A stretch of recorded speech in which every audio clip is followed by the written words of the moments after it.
mga kalaks, good morning and welcome to another vlog. In this vlog mga kalaks, I will be sharing with you yung ating pag-ikot dito sa Bratislava, Slovakia in a day. Mga kalaks, galing na tayo dito sa may Safe Stay Bratislava. Siya yung hotel natin for a night dito sa stay natin sa Bratislava, Slovakia. Sa ngayon, di pa pwede yung mag-check-in or early check-in kahit bayaran namin. It's not possible daw, sabi ng front desk.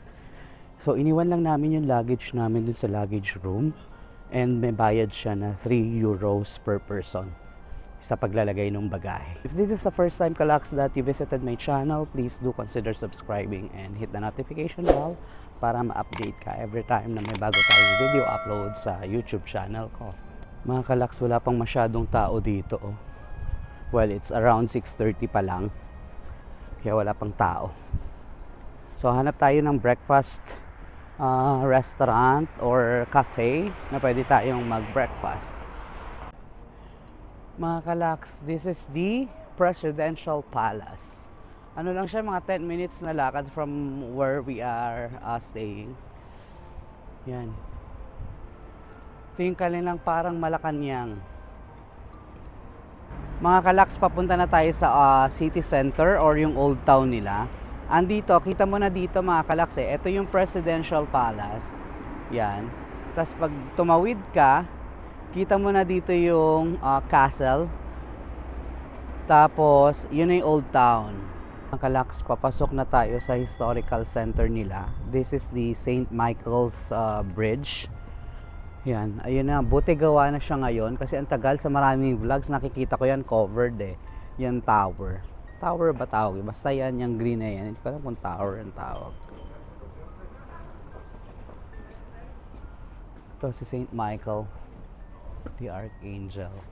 Tapos itong arc na to, papasok na tayo sa city center or the historical center nitong Bratislava. Welcome to Bratislava, mga kalaks. This is the historical center. Mga kalaks, we're entering the historical district of Bratislava. So, ito na yung mga lumang ano nila. Grabe, sarado pa yung mga tindahan. May bakery. Ang ganda rin ng hotel dito, park na to. So wala pa tayong kakain. Naglalakad kami mga kalaks dito sa sa historical district nila or historical center ng Bratislava. Alam mo yung tipong bumubulong ka pag nag-vlog ka na para ka nasa simbahan. Kasi ang tahimik. Tas sarado pa lahat ng ng mga tindahan. It's around almost 7 AM. Eh, sabi nga nila, medyo late nagbubukas yung mga tindahan dito. Punta na tayo dun kay Qmil. Si Qmil ang una nating madadaanan actually dito sa sa city center. Si Qmil, yung construction worker. Kaya dati tingin-tingin ka sa mga paligid, yung mga ilalim, kasi baka matisod ka ng statwa na yun. Yung mga kalaks, wala pang mga bukas na tindahan. Kita mo naman, sarado pa naman.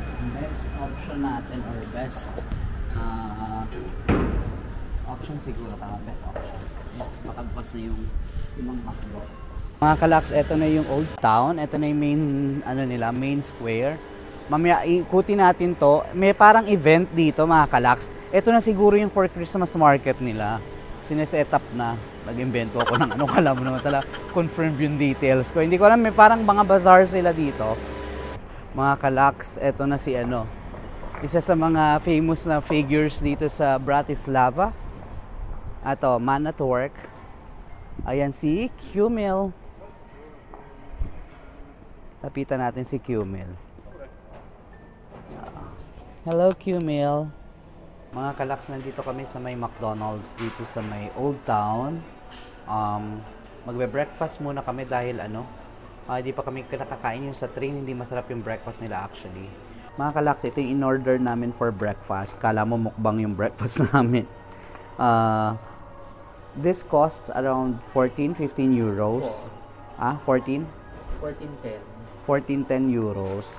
So, yan. Nag-order kami nitong seasonal pie nila, tapos may Fanta. Then I got cappuccino with peppermint and chocolate sprinkles. Ano din yan, seasonal drink din nila yan. Tapos sinil got bagel with, ano to, chicken. With bacon something or ano. Tapos ito, Diyos ko, ito lang pala tong pancake na to. Ang lungkot naman. Ang liit, pancake with chocolate syrup. Tapos yung isang seasonal bread nila. So yan yung ating breakfast for today. Ito yung view namin mga kalaks while having breakfast. This is the National, I think this is the Opera House yata. Or basta yan yung view namin. Hindi ko matandaan kung anong building yan. Mga kalaks, tapos na tayo mag-breakfast. So may energy na. Umikot maghapon dito sa may Bratislava. So first stop natin itong National Theater. The Bratislava National Theater or Slovakia National Theater.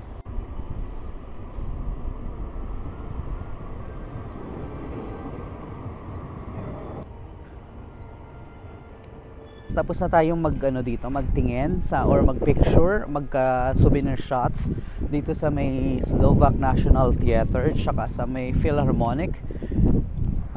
Slovak Philharmonic na building. Ganda. Pero ang hindi kagandahan mga kalaks, naninigas na yung mga daliri namin. Ang lamig. Grabe.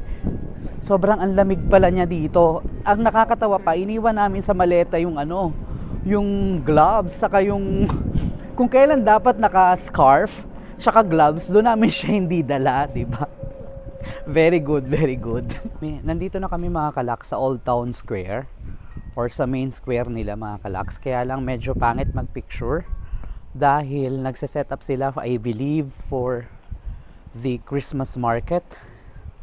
Ayan ang daming nakaharang. Maganda siguro to kapag na set up na sila. Ayan mga kalaks, set up na yung Christmas tree. Tapos ito na yung Old Town Square. Then this is the Old Town Hall. Yan, Old Town Hall. Pasok tayo dito. Tingnan natin kung anong meron. Ano meron dito? Siyang mga museum na, no?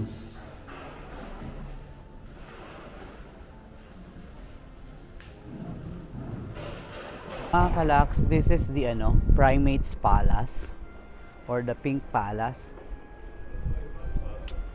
Yan.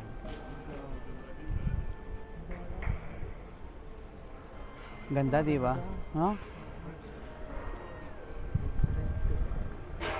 Ayan ang titignan mo. Tingnan mo yung bubong. Isa raw yan sa notable design nila. Kalaks, pasok tayo dito sa may Primates Building or Primates Palace. This is the entrance mga kalaks sa Primates Palace. Katabi lang siya ng Old Town Hall nila. So yan. Ayun yung WC 18 meters.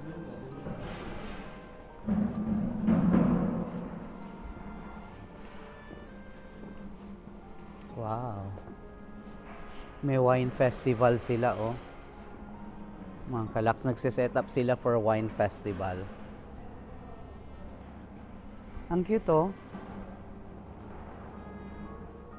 Design yan para sa wine festival. Mga kalaks, nandito na tayo sa Modry Kostel or yung sikat na Blue Church dito sa Bratislava.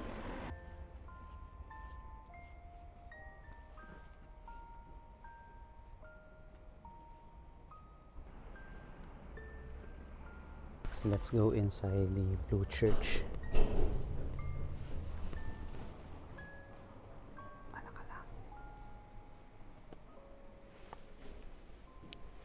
Ay, nakalock na. Ay, oo nga, lock siya. Pero ito yung loob niya mga kalaks.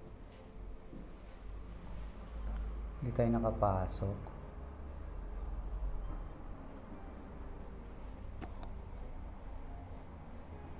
Kalaks yung Blue Church. Bukas yung hanggang dito lang sa entrance pero sarado yung the church itself. Pero nakita naman natin yung itsura nung interior nung costal or ng church. Ilalagay ko sa link or sa screen mga kalaks yung talagang pangalan nung Blue Church. Kaya siya siyempre tinawag na Blue Church, obviously dahil sa pintura niya sa labas ng building. Mga kalaks, nandito tayo sa may St. Martin's Cathedral. This is one of the top spots to see when you visit Bratislava in Slovakia. So pasok tayo doon, papanik tayo doon sa sa stairs, then papasok tayo sa loob ng church or the cathedral.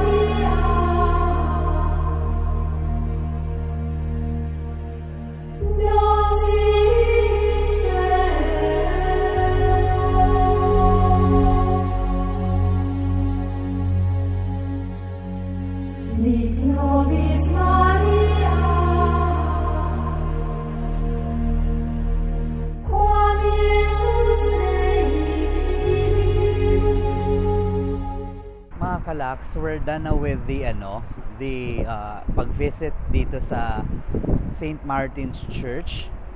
Punta na tayo ng HRAD or sa Bratislava Castle.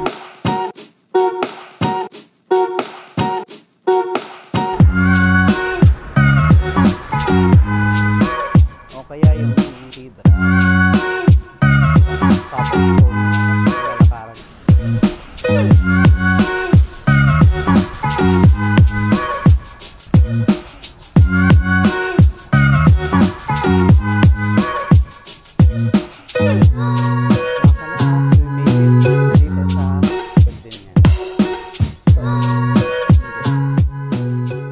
Grabe mga kalaks, hingal kami. Kakahingal din naman nga. So, picture lang kami saglit, pahinga.